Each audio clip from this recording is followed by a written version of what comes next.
It seems to be a season full of injuries for Georgia football, and not just the Falcons, but several college teams too. Here to break down who's hurt, who's healing, and who's out is Bill Shanks. The theme for the four biggest football teams in the state of Georgia this year has been injuries.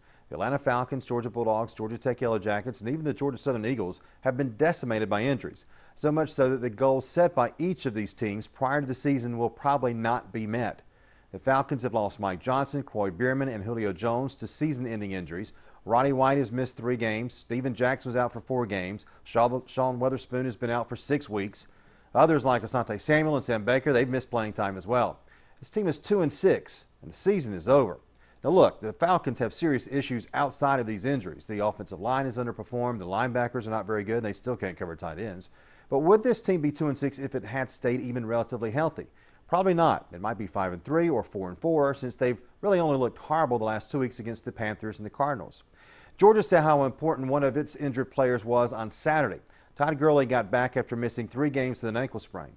The Bulldogs lost 2 of those games that he missed and probably would have lost if Gurley had not played in Jacksonville. No, they definitely would have lost if he had not played in Jacksonville.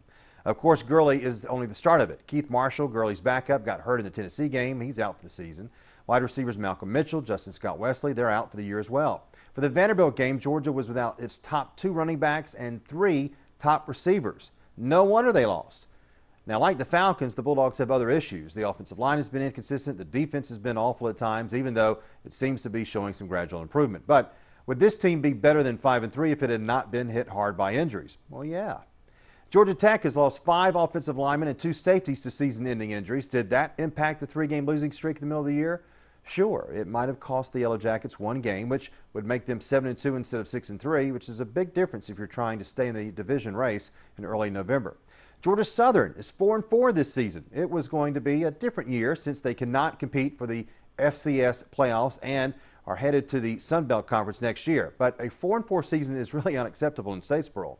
However, the Eagles have lost Dominic Swoop and then Jarrett McKinnon at B-back, and 16 of the 62 players on scholarship are out for the season. It's amazing that all 4 of these teams have been hit this hard with these issues on injuries. It's caused this to be a very disappointing football season in the state of Georgia.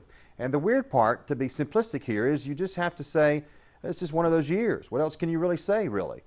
These teams might not have been as good as we thought they were going to begin with in the season, but it is what it is. A coach once said you have to be lucky with your injuries and hope these teams around you struggle with injuries more than you do. Unfortunately for the teams in the state of Georgia, it just hasn't been their year. Maybe next year, which is something fans don't want to hear, they'll be a little bit more fortunate.